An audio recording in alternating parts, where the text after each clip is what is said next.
അന്തരിച്ച നടൻ വിജയകാന്തിന്റെ party DMK മുന്നണിയിൽ ചേർന്നു. മുഖ്യമന്ത്രി MK സ്റ്റാലിൻ വിജയകാന്തിന്റെ ഭാര്യ പ്രേമലതയുമായി നടത്തിയ കൂടിക്കാഴ്ചയ്ക്ക് ശേഷമാണ് തീരുമാനം കൈക്കൊണ്ടത്. തമിഴ്നാട്ടിൽ നിയമസഭാ തെരഞ്ഞെടുപ്പ് അടുത്തിരിക്കെ അപ്രതീക്ഷിത രാഷ്ട്രീയ നീക്കങ്ങളാണ് തമിഴ് ഭൂമികയിൽ നടക്കുന്നത്. DMK മുന്നണിയെ വെല്ലുവിളിച്ച് നടൻ വിജയുടെ തമിഴ് വെട്ടുകഴകം രംഗത്തെത്തിയതോടെ ഇതിന് മറുപടിയായാണ് അന്തരിച്ച നടൻ വിജയകാന്തിന്റെ DMDK പാർട്ടിയെ DMK മുന്നണിയിലെത്തിച്ച് MK സ്റ്റാലിൻ പുതിയ രാഷ്ട്രീയ നീക്കം നടത്തിയത്. DMDK പാർട്ടിയെ NDAയിലെത്തിക്കാനുള്ള അണിയറ നീക്കങ്ങൾ നടക്കുന്നതിനിടെയാണ് വിജയകാന്തിന്റെ ഭാര്യ പ്രേമലതയുമായി MK സ്റ്റാലിൻ കൂടിക്കാഴ്ച നടത്തി പുതിയ തീരുമാനമെടുത്തത്.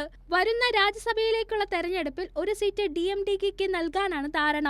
ആയിരക്കണക്കിന് വിജയകാന്ത് ആരാധകരുടെയും DMDKക്ക് സ്വാധീനമുള്ള തമിഴ്നാട്ടിലെ മധ്യ വടക്കൻ ജില്ലകളിലെ വോട്ടും DMK മുന്നണിക്കൊപ്പം നിർത്താൻ MK സ്റ്റാലിന് കഴിയും. ഇതോടെ വിജയുടെ TVKയും മറ്റ് പ്രതിപക്ഷ പാർട്ടികൾ ഉയർത്തുന്ന ഭീഷണിയും വരുന്ന നിയമസഭാ തെരഞ്ഞെടുപ്പിൽ DMK മുന്നണിക്ക് അനായാസം മറികടക്കാനാകുമെന്നാണ് രാഷ്ട്രീയ നിരീക്ഷകരും വിലയിരുത്തുന്നത്.